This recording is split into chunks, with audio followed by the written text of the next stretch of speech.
This is Aaron Blue, and welcome to The Artist's Journey. This is entry number 5. I've been thinking about the idea of honesty. If I take it back to when I was younger, I prided myself on being honest all the time, no matter what.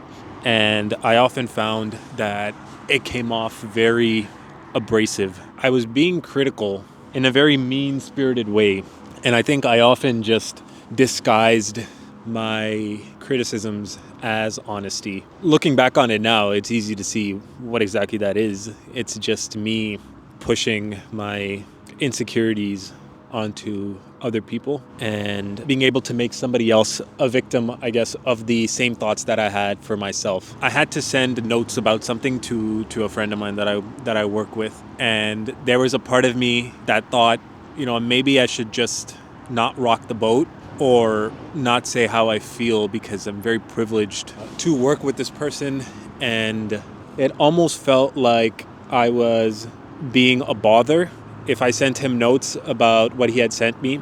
So there was a thought in my head like, just leave it as it is, it sounds fine, nothing really needs to be changed. Kind of just, I guess, ignore the thoughts that I have, the things that I would want to change. The tricky situation with that is if you can't really be honest about what is going on and what you feel about something, there's a slippery road where anyone that you're working with collaboratively, you kind of just slide into mediocrity. I had sent this person before other songs that I had worked on, and he felt strongly about one of them, like negatively, and he didn't immediately send me a reply back. How quickly somebody responds to something that you send them, sometimes that is the response. And he took a couple of days, and then he told me, I didn't like it. But he prefaced the message with, don't hate me for saying this, and then he went on to say, I don't like the song. I don't think this is one of your best songs. And honestly, I didn't take it personally. I make so much stuff. Some of it is bound to be good. Some of it is bound to be bad. But it's funny that he said that to me and I didn't take it personally.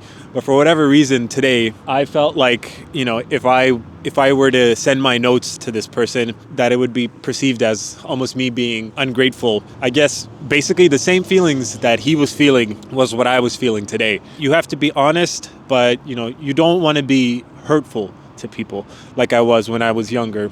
That being said, once I kind of stepped out of my head a bit, I was able to tell him, these are the things that I think need to be changed. I like this about my version more. We can find some kind of middle ground. And I think what we often overlook is if somebody is really invested in you and they want to see you do well and they want you to succeed, they're often willing to put in the hard work to help you get to that place. So I felt a lot better, honestly, after letting him know the things that I wanted to change. And immediately he tells me, I know exactly what to do. When you have that kind of connection with your collaborators and they know what you like and they know what your perspective is and where you're coming from, they take it to a certain place, but there's 10 different places that something can go. So people often just need to be led in a certain direction for them to follow any of the 10 paths that are possible. So he knew exactly what to do. And that made me so happy because I was able to be honest. You should just tell them how you feel. Last thing on honesty, I'm a part of a therapy group. And one really important thing that comes up is if you can't be honest with yourself, it's difficult to be honest with everyone else and with the world. If you don't truly feel like the skin that you live in and the way that your mind defines its relationships within you, if those aren't honest and you're lying to yourself, it's very difficult to come to any sort of understanding or any kind of contentment with the world, because everything that you do, everything that you see, everyone that you interact with, you're holding up a facade. It's all a lie. You can't help yourself unless you're truly honest with yourself first. And only when that honesty comes within yourself, then can you truly be honest with the world. Without that honesty, there is no way to have change. So don't lie to yourself. But the worst thing you can do is lie to yourself. I'm grateful for my friends and my collaborators, and I'm thankful to be able to be honest and open with them, for them to understand exactly what I'm going through and for us to connect on that level where we can have this kind of dialogue, openness. With that, that's the end of today's journal entry, and remember to stay vulnerable. Peace.